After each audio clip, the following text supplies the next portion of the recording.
We're incredibly excited that Andrea has joined us for this conference because a book and a project that Andrea produced with SKOR. It's called Housing the Social Housing, Art, Property and Spatial Justice, has been a real, I suppose, kind of pathfinder or a real inspiration for Nimble Spaces. The idea of what is housing in a sort of social context, and also how does art and housing materialize and become present in a meaningful way beyond the kind of welfare state, which Holland was experiencing in a very crass way in 2010, but I think has expanded across Europe since then. Andrea is a lecturer in Goldsmiths University, and she's also a curator and a researcher and has been involved in lots of fantastic projects. Andrea's talk is A Housing Crisis in Art, Developing Solidarity or Producing Capital Assets. Thank you, Rosie. Okay, thanks very much. Rosie, I've got can you wave at me when I've only got five minutes? Thank you very much. It's a great privilege and honour to be asked to come and talk in the context of Nimble Spaces and here at Carlow. I've never been here before. And I come from a slightly different angle, I think, from many people in the audience. I've worked with architects and designers many, many times as part of collaborative processes, but I'm not one myself. Neither am I a maker, so my hands are maybe not my brain. My brain is my brain. What I'd like to say at the beginning of this is Happy May Day. It's great to be talking about these things on May Day. So just put that in there. Okay, so let's celebrate our ancestors. Okay, I'm hoping this is going to be slightly provocative and juicy so that we can get some arguments going, because I think that's how we move these ideas on. My focus is going to be specifically on contemporary fine art, by which I mean artists that are making their way through the world, usually via the market, and through being participants in housing co-productions. I'm going to talk about 3 examples. I'm going to move very quickly, and then I will begin to develop a critique of all of the examples in different ways.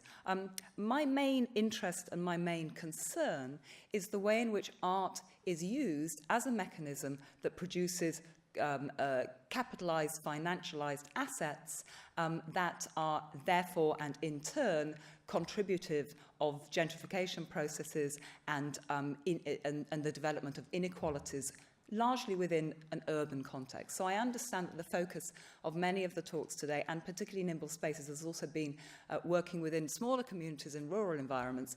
I apologise in advance. My examples and my knowledge comes from the urban context, and particularly large cities, metropolises. Okay. Oh, wrong. This is the hegemony of Apple. Look, 2 of them. It's terrible. Right. What do I do to move it on? Okay. So this is a street in Anfield, and it's part of my first project that I want to talk to you about, which is a project by... Thank you. It's a project by a Dutch artist called Janne van Heeswijk, and the project actually features in this book social housing, housing the social, art, property and spatial justice. I'll come back to the book in a minute at the end of my talk, because I want to kind of discuss with you the ways of distribution of the knowledge within it. Janne is a Dutch artist. She's worked for many years in housing productions, often in Amsterdam and Rotterdam, but also internationally. She's pretty well known. Some of you might have come across her work. And in 2010, she was commissioned by the Liverpool Biennial to produce a work. It was a fairly open commission to produce a work that somehow engaged with the housing crisis in Anfield specifically, and also in the broader metropolitan area of Liverpool. many of effectively the context of Liverpool is the context that Rory described this morning in his opening talk. So he's done that work for me. But it's a very, very poor city. Some of you might know it. It has many links with Ireland. And it's also famously the home of two competing football teams. And most people know the area of Anfield because it's the home of the stadium of Liverpool City. Liverpool City? Liverpool Football Club? I don't know. I know nothing about football. Okay. It's not important that I know anything about football. Okay. I can rely on our knowledge. I'm sure we can co-produce knowledge about football. Right.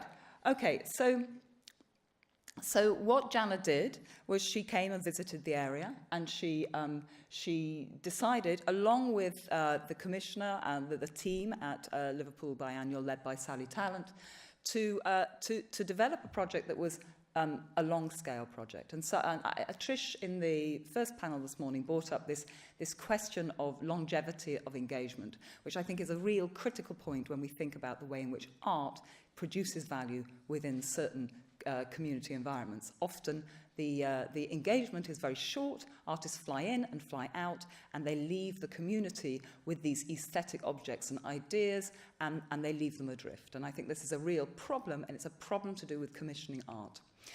Jana and Sally Tallant, working together with a team of people who lived in Anfield, tried to change this, but they were changing it within the context of a biannual, and a biannual, of course, is a marketized rendition of the larger art economic fraternity that is produced to make value for cities, and that value is capitalized value. So there's already a contradiction with an artist moving into a situation to try and do some good within a community, but being produced through, however experimental, a situation within the capitalist art economy which is shaped to produce financial value. So that's contradiction one. There are going to be many contradictions that I want to point out in my discussion today. So Jana came in and, working with the community, decided to produce a project called 2 Up, 2 Down, which involved working on a particular site in Anfield that had been, it's a long story, I won't have time to go into it here, but it had been kind of condemned. It had been condemned because of various waves of public-private participation that had been attempted within this very poor area, had failed. And so this was an area in Liverpool where people were being given kind of notice to quit their houses. Some people were social tenants and some people owned their properties. They were all being given notice to quit in order to make way for the potential for a large-scale capital development on the land. But the city hadn't found a capital development partner to do it. So the space was in limbo. So the artists and the team decided to go in there and try and find ways to allow the community to repossess the houses. And they did that by setting up a bakery. This is a very bad picture of the bakery. I'm terribly sorry. These were all ripped from Google last night. That's the inside of the bakery. Sorry again. And that's a bakery. A baker. Okay, and that's Jana outside. Okay, so here we are. And this is the kind of message of the work. Can you read that? Okay, good. Again, apologies for the crassness of the slide. Okay, so this is one model of an artist working in a community to attempt to make money out of a project in order to buy back the housing and regenerate it, okay? Now, obviously, this kind of model of a project, on the one hand, seems to be a very good type of project. Good. I put good as in inverted commas. Good in the sense that it looks superficially like it is being co-produced by the community. It is co-produced by the community. It looks like it's sustainable, and it appears to be something that is going to be embedded in Liverpool for a long time. The question, of course, is about art's commitment to that embeddedness. How long can it survive? How long can Jana keep her relationship with it? She's a busy artist. She's going all over the world. She's setting these kind of things up all over the world. And what happens when the art property, which effectively creates the value that produces the money that keeps this mechanism going, what happens when that art part withdraws? Okay, so that's the first question from the first example. The second example I want to talk about is a project by the artist Mike Nelson that was proposed but didn't go ahead on the Haygate estate in the area called Elephant and Castle in London that some of you might be familiar with. So this is an aerial view of the Haygate estate. The Haygate estate was completed in 1974. It was part of a kind of visionary social housing scheme that many of which were built in London, in poorer areas. This is a poor area of London, in order to produce large-scale mass social housing. It came out of post-war ideological movements where many architects, I'm sure you will all be more familiar with this than I am, produced large-scale social housing in relationship to the development of a kind of Keynesian model of the social welfare state. Streets in the sky, etc., modelled on a Corbusian aesthetic. This came up earlier as well. So the Haygate estate, since 1974, has run into disrepair. It's become known as a place that has social problems, many of which are not true, of course. It became a place where the middle classes wouldn't go, and it was very close to an indoor market, which was seen as a very poor urban market, not a mall in any sense of the word. Okay, so here's another picture of Haygate later on, when it's beginning to have all of its residents moved out because it's being the council of of Southwark that govern the is it Southwark? Yep, thank you. That govern the Haygate. Thank you very much for those people that know London better than I do. That govern the area have already begun to take people out of the space, out of their housing units, in order to make way for its destruction, because of a regeneration project that's going on in Elephant Castle is effectively completed now. There's a very large lobby against this in and around the Haygate estate, by the local people that lived there, but also by housing activists around London and across the world. It became a kind of cause célèbre for the destruction of social housing in favour of public-private development that's happening across London. You know, there are many examples all over the world. We know this is the kind of regime of capital that neoliberalism produces, that David Harvey writes so brilliantly about. Okay, so at the point where the houses have been cleared, the production company Art Angel, which is a large and very famous production company that produces site-specific work using artists that are usually quite internationally famous, asked Mike Nelson to produce a work for the Haygate estate. Mike Nelson is an artist who's represented Great Britain at the Venice Biennial, for those of you that think those kind of things are important.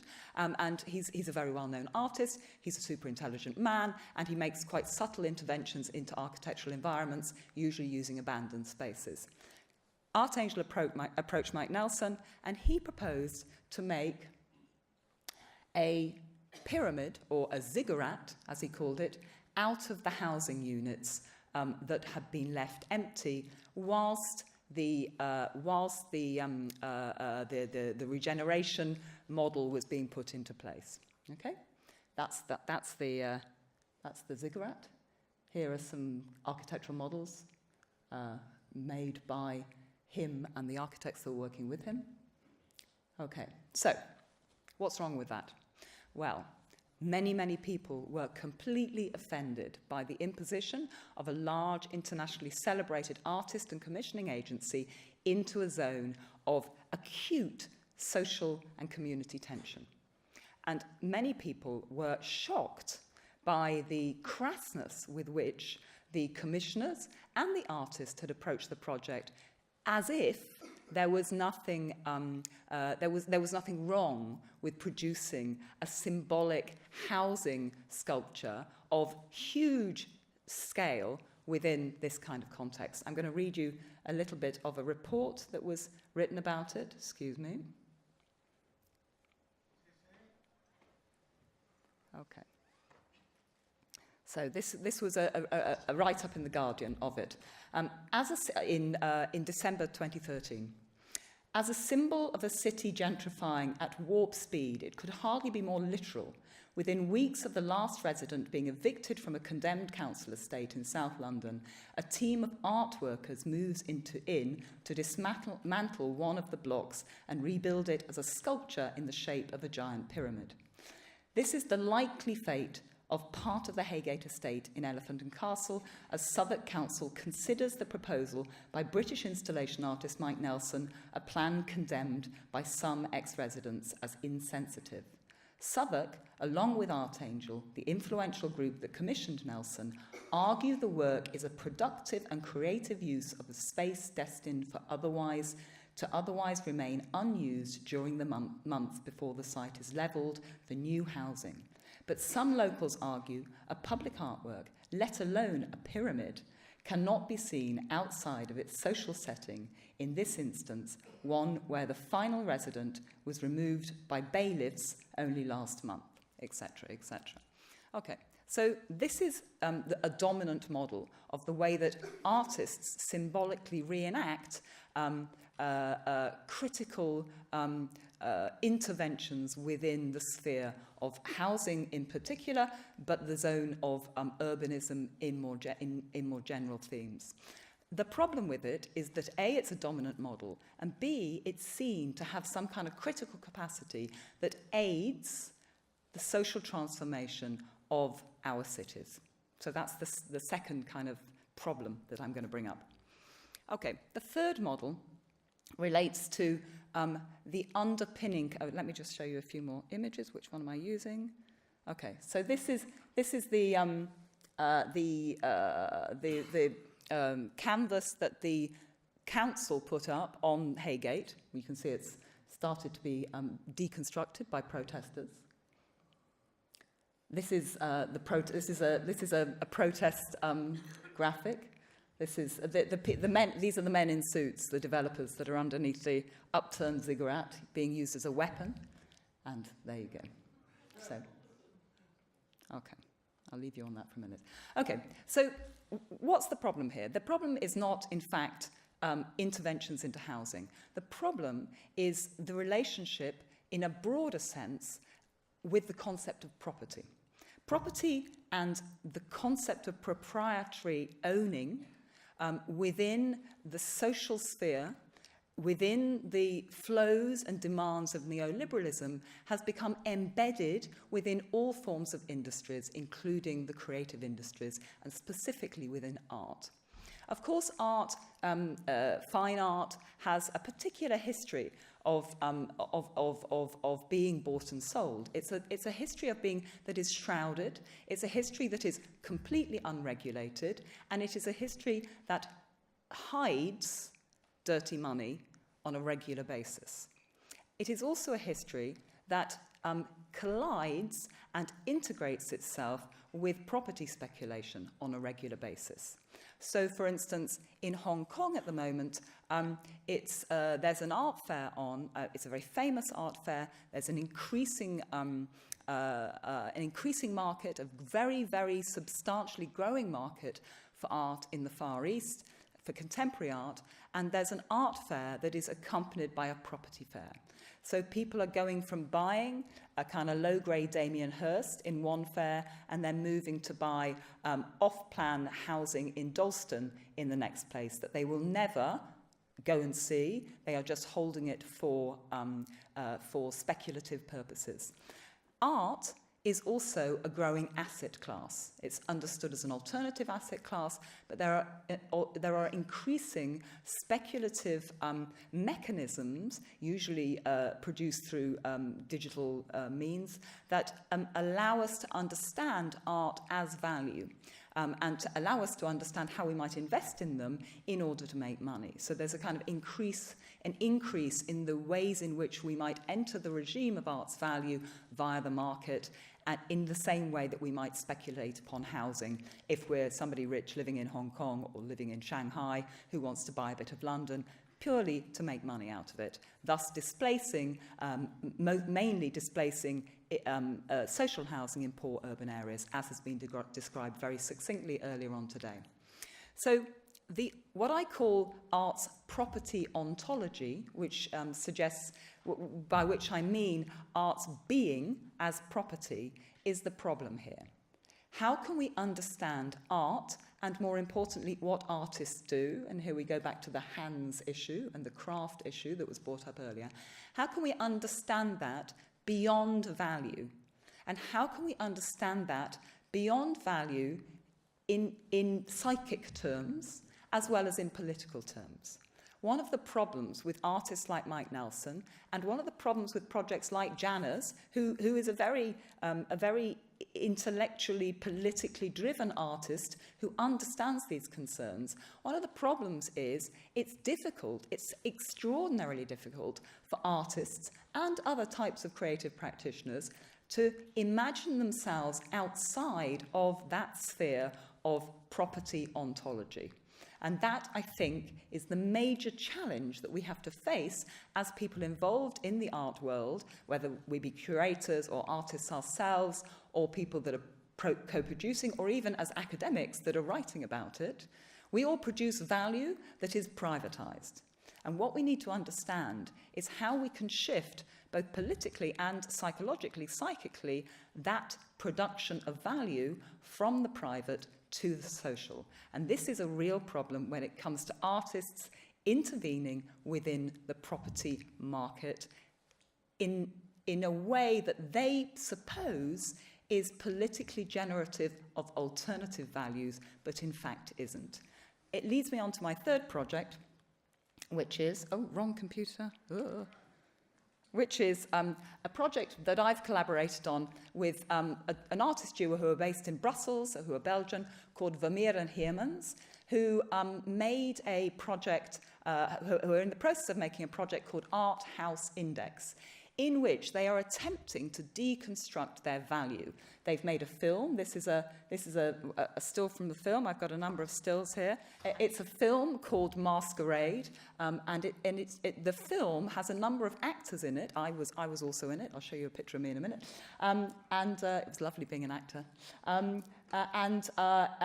It speculates on the artist's house itself and the artists as owners of the house, as a value unit, as a privatized value unit. And through the film, the artists are trying to ask how they can exodus from that, how they can move away.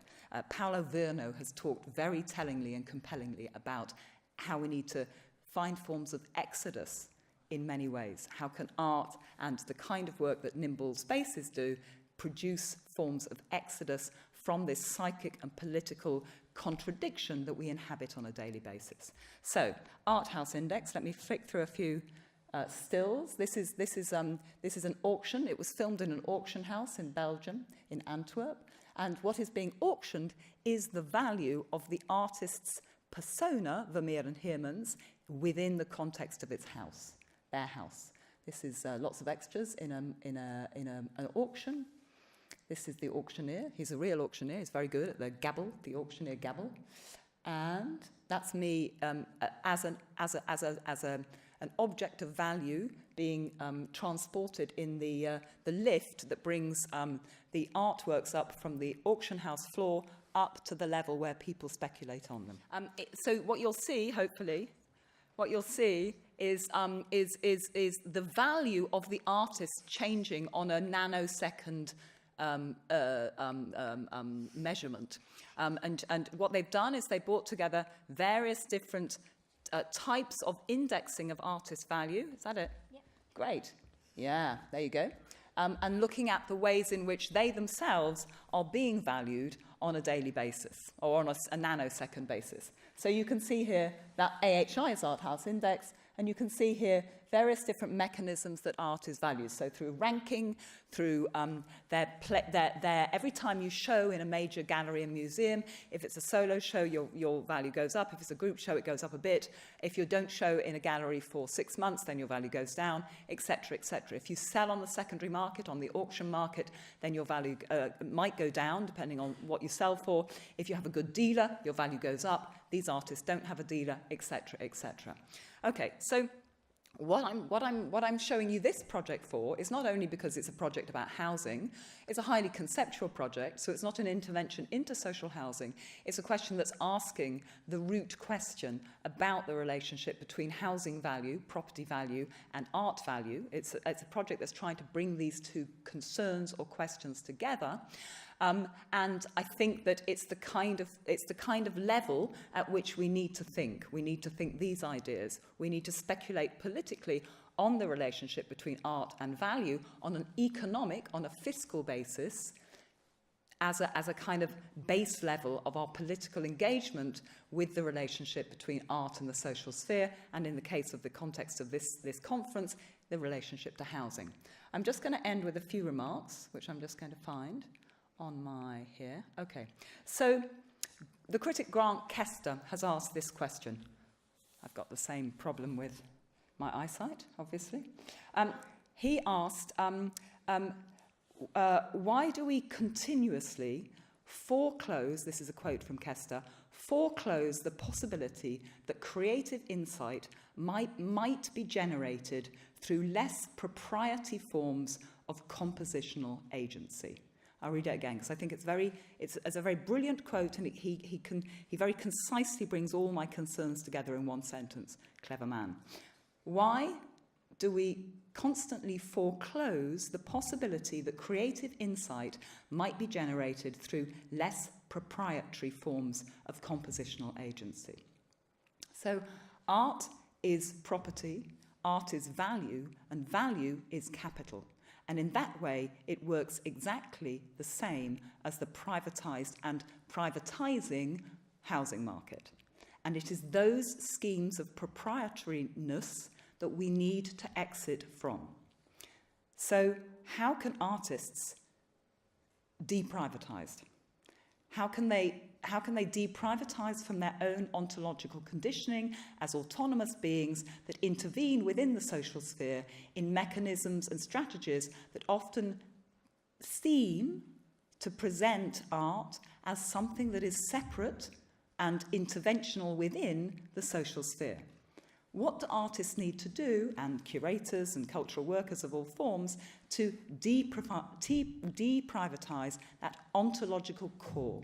Okay, this is the main concern. We can't conceive of a politics of art and social housing without escaping that privatising ontology. We need to recognise what Aaron from Hudson said earlier. We need to recognise that retail demand, which for Hudson seemed to be quite a positive thing, retail demand is the problem, and that retail demand is something that happens in social housing, in the privatisation of social housing. It is the thing that privatises social housing, and it also happens on art, in the art world. Artists, when they are educated psychologically, consciously and subconsciously, to think about their projects and their proposals and their imaginations and their creativity as bound up with forms of retail demand. So how can we escape that? Okay? I've talked about how I really sympathise with Trish and the idea of longevity, of participation within places, which is one way to do it. The other thing I think artists need to do, and curators, is lose the labels, is to not think of themselves as artists, but people with certain skills working with other people with certain skills. And I think we've seen this on the panel, the recent panel, the panel that I'm following. So just to finish, I think that we need to be concerned about degrowth, not growth. And we need to be concerned with deprivatisation, not privatisation. And we need to be concerned with what the theorist Judith Butler calls dispossession instead of possession. I'm going to end anecdotally to come back to Rosie and Holly, actually, because we met in the back of a bus in Istanbul. We were with Teddy Cruz. Teddy and I were slightly hungover. I don't know about you two. And we sat at the back of the bus and we had a tour of Istanbul where as part of the public programme that I'd been working on with the curator Fulvio Adamci, we'd organised a French sociologist who was an expert and living in Istanbul on the deprivations being imposed on migrant and poor communities in Istanbul who were living in gecekondu, which are like kind of slightly more formal formal kind of squatting situations and informal building projects. Were being knocked down, and we were going on a bus tour to go and look at some of the places that those migrant populations were being moved to. So they were effectively having performed upon them an exodus which has very negative implications. We ended up looking at, in a show house for the incoming capital into Istanbul, which of course is a burgeoning capital market for housing and art. Has a developing art market which parallels the market for housing, and we ended up in a show house that was on the side of the line that was going to be produced because of the canal that was going to be produced because the Istanbuli government up until recently was proposing the development of a brand new canal that would link the Asian side to the European side of its city, and also develop obviously new forms of trade that are unregulated because the Bosphorus is regulated. And we ended up in a show house, and the show house had signs saying this is going to be like Venice, and if you look that way out of the window, that's where the canal is going to be, and you'll be able to hop onto a gondola and get to work in the centre of Istanbul. So it's all slightly comic. But it's where we met, and it's where we started to share concerns about the relationship between community and the politics of privatisation within housing and within art. And it was a great journey, and I'm very pleased that you've invited me here, and Teddy, is that you're bringing us together again digitally. So thank you very much, and I'll leave it there. Thank you very much.